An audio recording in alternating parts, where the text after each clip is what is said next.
Брынза из козьего молока у меня простояла 12 часов в холодильнике со вчерашнего вечера. И сейчас я вам покажу, что у меня получилось. Вот такая красотища получилась. Вообще.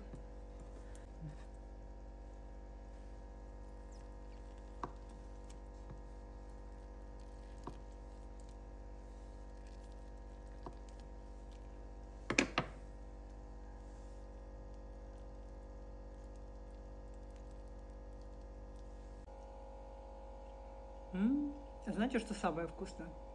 То, что я сделала ее своими руками. Но это правда вкусно. Она солененькая, хорошо просолилась. Она достаточно плотная. В общем, все получилось. Пойду накрывать на стол.